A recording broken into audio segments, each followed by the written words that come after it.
Good morning friends, today's our topic is Down syndrome. Down syndrome का मतलब होता है 21 क्रोमोसोमल डिसऑर्डर।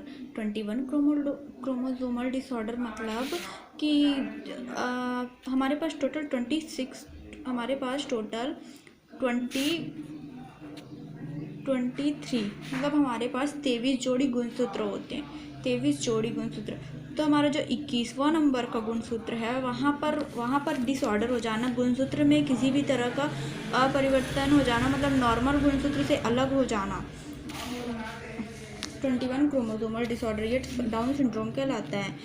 तो डाउन सिंड्रोम 2 टाइप्स के होते हैं, 21 मोनोसोमी एंड 21 ट्रायोसोमी। मोनोसोमी का मतलब हमारे पास क्रोमोसोम 2 टाइप्स होते हैं, मतलब 2 क्रोमोसोम होते हैं ना, ऑफकोर्स 2 जोड़ी, मतलब एक जोड़ी में होते हैं क्रोमोसोम। टोटल 23 जोड़ी क्रोमोसोम होते हैं।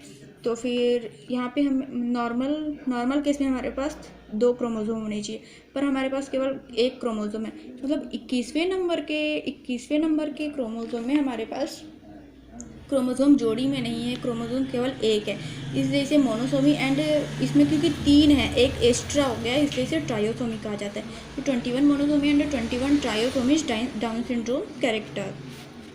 तो 21 मोनोसोमी को देखते हैं, जिसमें केवल एक क्रोमोसोम है, जिसमें से 23 जोड़ी क्रोमोसोम है। टोटल 46 क्रोमोसोम होते हैं। तो फिर इसमें से एक क्रोमोसोम कम होके यहाँ पे हमारा 45 क्रोमोसोम हो जाएंगे ऐसी सिचुएशन में, डाउन सिंड्रोम जिसको होता है ऐसी सिचुएशन में।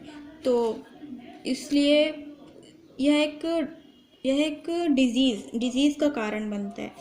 इसके कैरेक्टर्स देख लेते हैं। जेनेटिक क्रोमोसोमल डिसऑर्डर, यह एक आनुवांशिक प्रकार की बीमारी है, पर ऐसा नहीं है कि यह केवल सेक्स क्रोमोसोम में थे, ऑटोसोमल क्रोमोसोम्स में भी होते हैं। बिग ईयर्स मतलब इनके कान काफ़ी बड़े बड़े।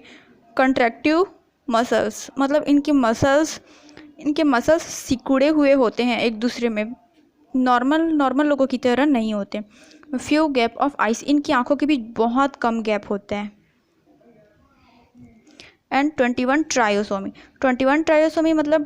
मतलब यहाँ पे हमारे पास टोटल 46 क्रोमोसोम होते हैं ना, तो यहाँ पे एक क्रोमोसोम एक्स्ट्रा आ जाएगा, हमारे पास 47 क्रोमोसोम आ जाएंगे टोटल, क्योंकि यहाँ पे हमारे पास हमें एक एक्स्ट्रा एक्स मिल जाएगा, एक एक्स्ट्रा क्रोमोसोम्स जुड़ जाएंगे। इसलिए यह भी एक जेनेटिक डिसऑर्डर, एक बीमारी का कारण बनता है। इसके भी कैरेक्टर्स देख लेते हैं। जेनेटिक क्रोमोसोमल डिसऑर्डर, यह भी क्रोमोसोमल डिसऑर्डर है, जेनेटिकली होने वाला रोग है, यह आनुवांशिक होता है, यह सडनली नहीं आते हैं, यह एक टाइप का म्यूटेशन नहीं है, यह एक जेनेटिक बीमारी है।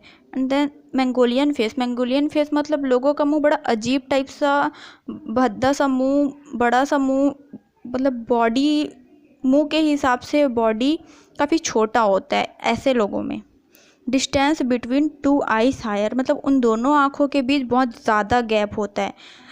हमने देखा मोनोसोमी में बहुत कम गैप होता है, फ्यू गैप ऑफ आइज, पर ट्रायोसोमी में जस्ट अपोजिट होता है, distance between 2 eyes of higher, उनके दोनों आँखों के बीच काफ़ी ज़्यादा गैप होता है। फ्लैट नोज, नाक चपटी हुई नाक, ईयर फॉल्ट, उनके ईयर थोड़े फॉल्ट होते हैं, नॉर्मल कान नहीं होते उनके। कैरियोटाइप आइज मतलब उनकी आँखें काफ़ी बड़ी दूर होती है। Always open their mouth and outer tongue, उनके मुंह हमेशा खुले हुए होते हैं, इस टाइप के लोगों के मुंह खुले हुए होते हैं और जीभ बाहर निकली हुई होती है। लार हमेशा टपकती रहती है, मतलब मुंह खुली हुई होती है, जीभ बाहर निकली हुई होती है, तो ऑफकोर्स लार टपकती हुई होती है। एंड वेरी लो IQ, ऐसे लोगों का IQ लेवल बहुत ज़्यादा कम होता है। इनकेपेबल ऑफ स्पर्म, अगर ऐसा डिजीज़ मेल को हो गया तो उनके स्पर्म वर्क करना बंद कर देते हैं, वो असमर्थ होते हैं। स्पर्म होते तो हैं पर यूज़फुल नहीं होते, वो काफ़ी यूज़लेस हो जाते हैं। मेंटल रिटार्डेशन, मेंटली वो लोग ठीक नहीं होते हैं। डिफेक्टिव डेवलपमेंट ऑफ CNS का मतलब है guys central nervous system. Defective development मतलब उनका सेंट्रल नर्वस सिस्टम काफ़ी डिफेक्टिव होता है, अच्छे से डेवलप नहीं हो पाता।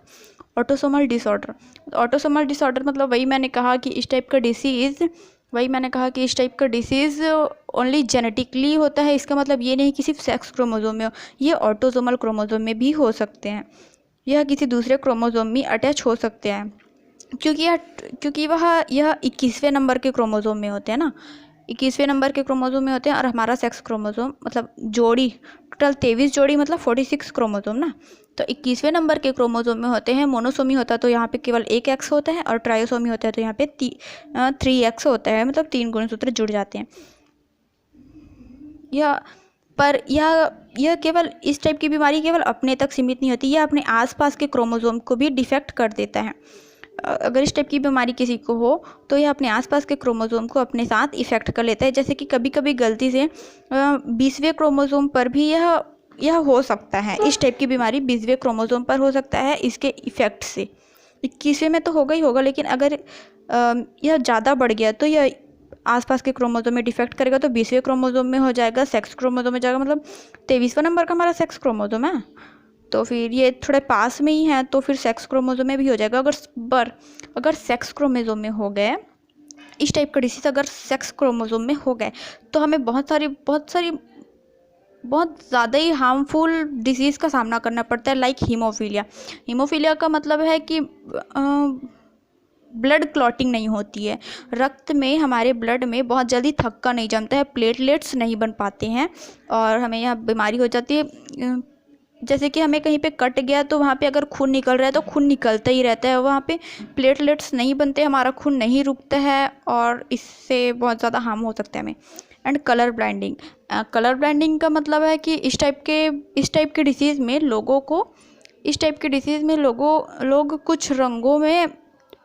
कुछ रंगों में डिफरेंट नहीं पता कर सकते, मतलब